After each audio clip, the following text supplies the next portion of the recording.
Assalamu alaikum wa rahmatullah. My name is Nuha. I am from the Gambia. I am right now in Istanbul, Turkey to receive treatment for kidney disease. I am due to have a kidney transplant. I made this video to thank Sultan Banoon in South Africa for their support in helping pay for my hospital treatment. May Allah the Almighty reward you all.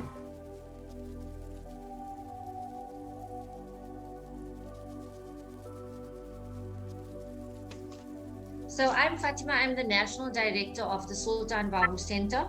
Sultan Bahu Center is an NPO that's based in Johannesburg, the headquarters, and we are national as well as international with projects all over the world. You guys were introduced to us through Farheen Majid. I think, Hadi, you were in contact with her and she gave us a bit of info on Nuha's flight.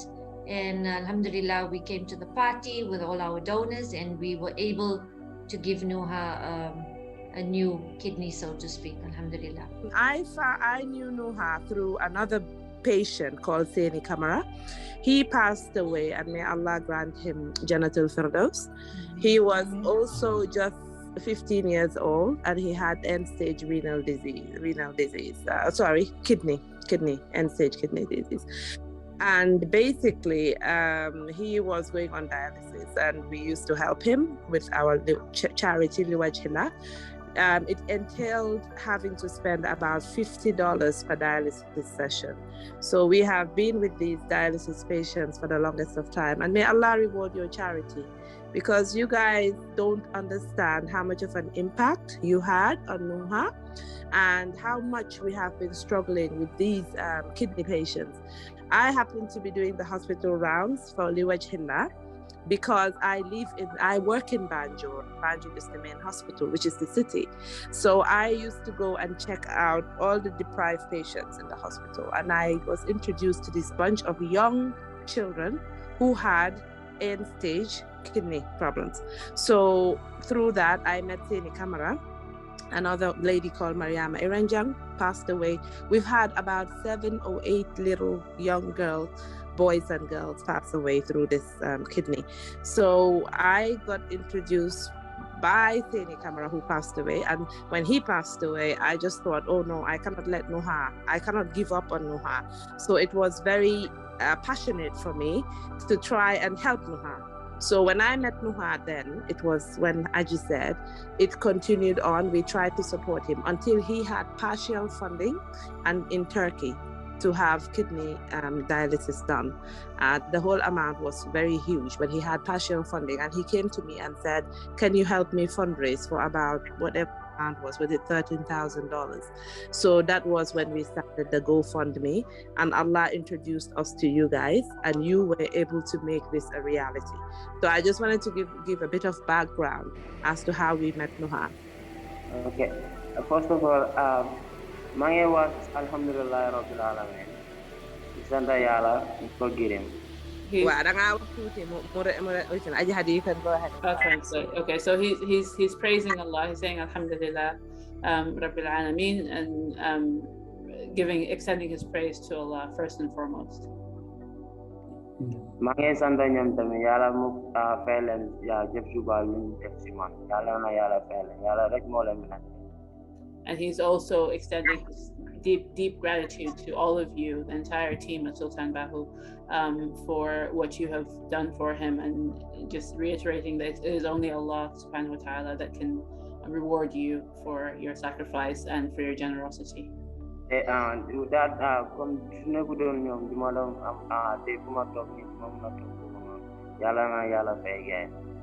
He said if it wasn't for all of you, he would not be in a position to be in the state, the healthy state that he is now. And may Allah reward you, all of you. Mm-hmm. Do you guys have any questions for Nuha? They have been questions for you. We definitely have a few questions for him for the start of the show. I think it's very important that we hear from somebody who has been through this experience, so that we can make others who have not experienced it themselves, or perhaps don't have any loved ones that do, to try to relate to it and understand the impact that they can have on someone's life in this way. I mean, this is amazing. Look at us, we're all sitting from completely different places in the world even, and we've all been able to come together to impact this young man's life. That's absolutely awesome. And for the general public who might get to see this, this is what they could be part of. This is not just about SPC making this contribution. You know, the founder of our organization always speaks about looking at what's behind you and who is behind you that makes these things possible. So in this instance, it's the donors that also who are behind us and supporting us that allow us to have such a blessed opportunity to share in this experience. So yeah, I think that the first thing that we want to do is we want to get to know Nuha just a little bit. If you can tell us, you mentioned just a few things about him. He's 17 years old, if I'm not mistaken. If you can just tell us a little bit from his perspective, what his life has been like, where he lives, and who he lives with. What's his family background, so to say. Suma background mooy suma papa moom dafa gaañ suma yaay laa nekk di li time bi nii te suma yaay faama la su liggéeyee faama ba pare si la ñu dee jox di ñu dindal si loolu balaa maa feebar suma papa si la gaañ. sa feebar bi ñaata at la am léegi kañ la sa papa gaañ? Don't translate. No, the back. Wow, okay, go ahead. Go ahead about Jahna holistic. Okay, waxal Nuha. Suma papa mu ngi gaañu 2017. Okay, baax na. Yeah, waxal. maa ngi feebar 2019 suñu feebar bi foofu la ma start. Okay, all right. So Nuha is just explaining that he lost his father. He's lost his father. His father passed away in 2017, and his only support is his mom. His mom also has quite a few children to support. His mom is a farmer, and we've met the lady. She's a very hardworking lady. She has only her farm to feed her family, and she's the main source of support that Nuha has.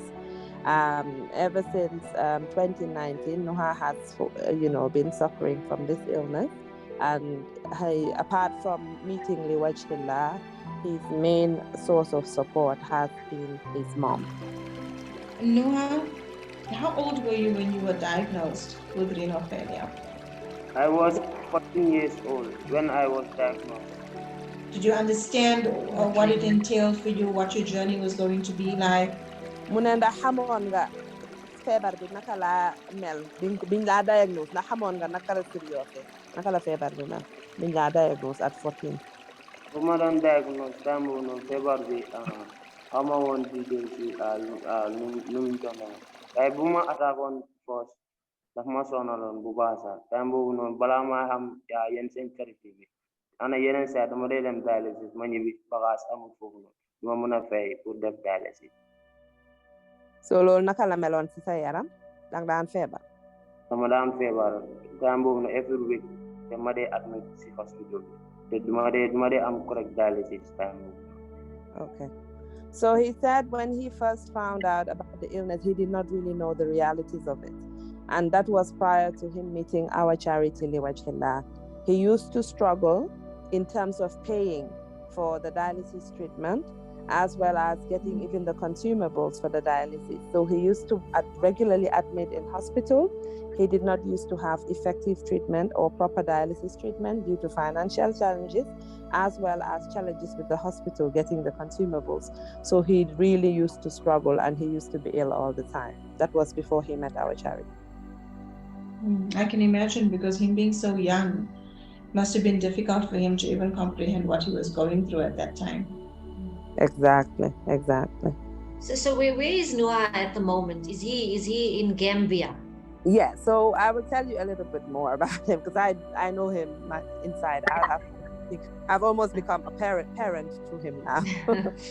So I can almost answer all the questions. So he has come back from the Turkey. He has got his dialysis done, and he needs to be doing regular testing of the kidney. Some of the specific tests that he needs to do, I don't know the technical medical terms or biological terms. I'm sure he can give you that information. They don't even have the facility to do that testing in the Gambia, which is a pity. So he had to already go to Dakar about 1 or 2 weeks ago to do the testing. I think he will tell you when he comes back on. He's back on the call. And where are you based, Aisha and Hadi? Are you guys with him, or are you guys in other parts of the world? So Hadi, we're all from the Gambia, so our charity is registered in the Gambia. I mainly live in England.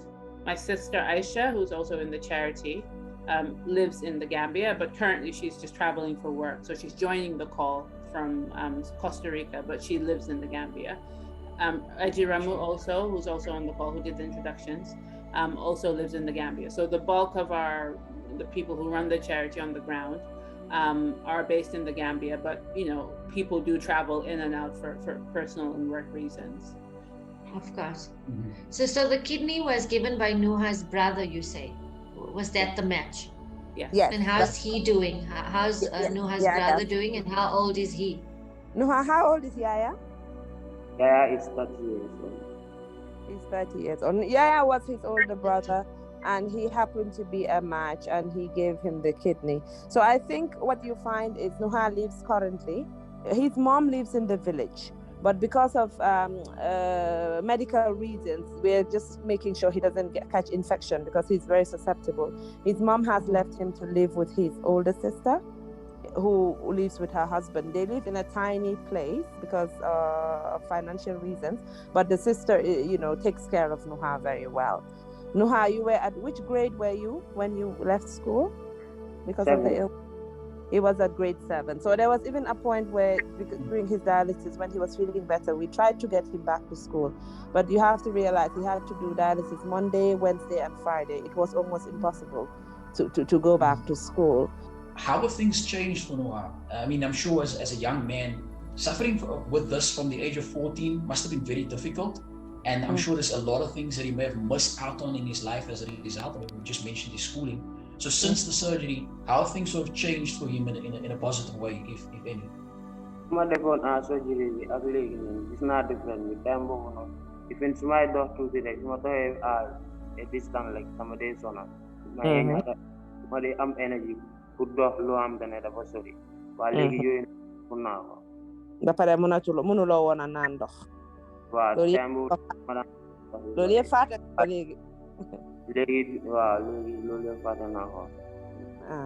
Okay, so he said that he has regained his strength ever since the operation. Before the operation, he couldn't really walk long distances. He always used to feel breathless.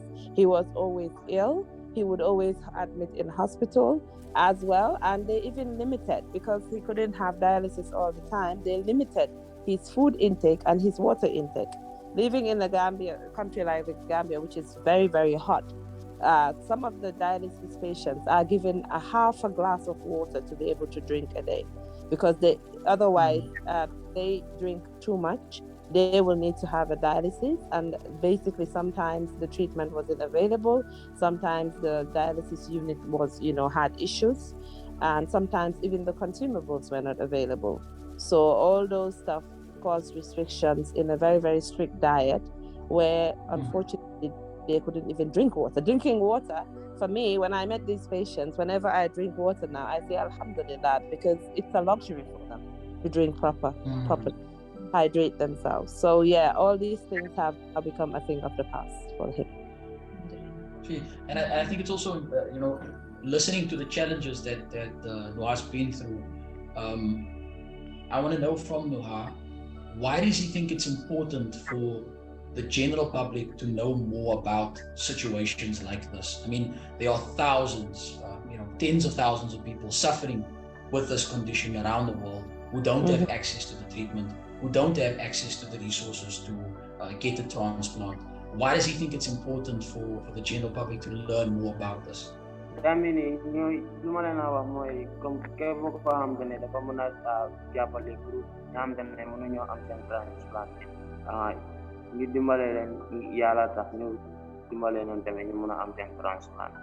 Wow, Pascal, lu tax nga foog loolu lan la ñi di dunda? lu ñuy dunda moom dafa métti trop parce que man maa ngi remember time boobu noonu balaa ma doon def opération bi lu ma daan fii ak lii dafa over different time boobu pour ñaxat sax problème la waaye léegi dama dee ñaxatoo su ma joxe distance bi rek dama dee ñaxatoo. So he's just basically saying that to people who, you know, are suffering from this disease, they are going through a lot.